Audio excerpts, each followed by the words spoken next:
Breaking news. Jagtial రాజకీయం ఎంత గందరగోళంగా మారుతుందో మనం చూస్తూనే ఉన్నాం. ఈ నేపథ్యంలో జగిత్యాల మాజీ ఎమ్మెల్సీ అలాగే సీనియర్ కాంగ్రెస్ నాయకులు జీవన్ రెడ్డికి అధిష్టానం నుంచి ఫోన్ వచ్చింది. కేసీ వేణుగోపాల్ గారు ఆయనకు ఫోన్ చేసి హుటాహుటిన ఢిల్లీకి రమ్మని చెప్పేసి ఫోన్లో మాట్లాడినట్టు తెలుస్తూ ఉన్నది. దీంతో జీవన్ రెడ్డి గారు హైదరాబాద్కు వచ్చారు. ఆ తర్వాత ఢిల్లీకి పయనమయ్యే ఆ పరిస్థితి అయితే కనిపిస్తూ ఉన్నది. మొత్తానికి జీవన్ రెడ్డి వర్సెస్ ఎమ్మెల్యే సంజయ్ కుమార్ మధ్య వర్గపోరు ఎంతకు దారితీస్తుందో మనం చూస్తూనే ఉన్నాం. ఇటీవల జరిగిన మున్సిపల్ ఎన్నికల్లో సైతం ఇరువురు తమ అభ్యర్థులను నిలబెట్టి కాంగ్రెస్ పార్టీకి కాంగ్రెస్ పార్టీలోనే ఓట్లు చీల్చే ప్రయత్నం చేశారని ఇటు రాష్ట్ర అధిష్టానం అయితే వారి మీద గుర్రుగా ఉన్నప్పటికీ జీవన్ రెడ్డి మాత్రం ఎక్కడ వెనక్కి తగ్గడం లేదు. ఆయనకు అన్యాయం జరుగుతూ ఉన్నది. జగిత్యాలలో కాంగ్రెస్ పార్టీని నమ్ముకున్న కార్యకర్తలకు అలాగే ఆయనను నమ్ముకున్న ఆయన అనుచరులకు కూడా అన్యాయం జరుగుతూ ఉన్నదని చెప్పేసి ఆయన మాట్లాడుతూ ఉన్నారు. ఇటీవల జగిత్యాల మున్సిపల్ ఎన్నికల్లో కాంగ్రెస్ పార్టీ మంచి మెజారిటీ సాధించినప్పటికీ సంజయ్ కుమార్కి సంబంధించిన ఆ వర్గీయులకే మున్సిపల్ చైర్మన్ అనేది ఇచ్చారు. తర్వాత జీవన్ రెడ్డికి సంబంధించిన వ్యక్తికి ఇక్కడ డిప్యూటీ చైర్మన్ ఇచ్చారు. అయినప్పటికీ జీవన్ రెడ్డి అయితే సంతృప్తిగా లేనట్టు తెలుస్తూ ఉన్నది. ఇక సంజయ్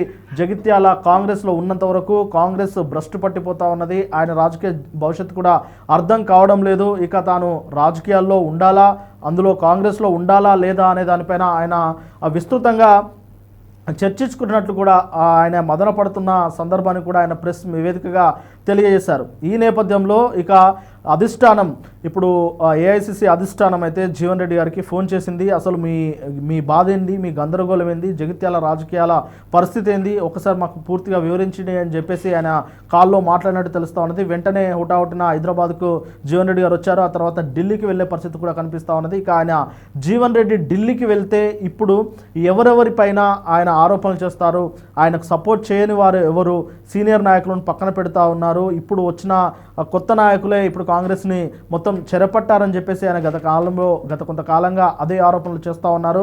మరి ఈ నేపథ్యంలో ఆయన ఢిల్లీకి వెళ్ళి అధిష్టానంతో కూర్చుంటే అటు మల్లికార్జున ఖర్గే, ఇటు కేసీ వేణుగోపాల్, అలాగే ప్రియాంక గాంధీ, సోనియా గాంధీ, రాహుల్ గాంధీ గారికి ఆయన అపాయింట్మెంట్ దొరికితే వారికి ఏమని ఈయన చెప్పగలుగుతారు, ఏ అంశాల మీద ఆయన చెప్పగలుగుతారు అనేది అయితే ఇప్పుడు ఆసక్తికరంగా మారింది.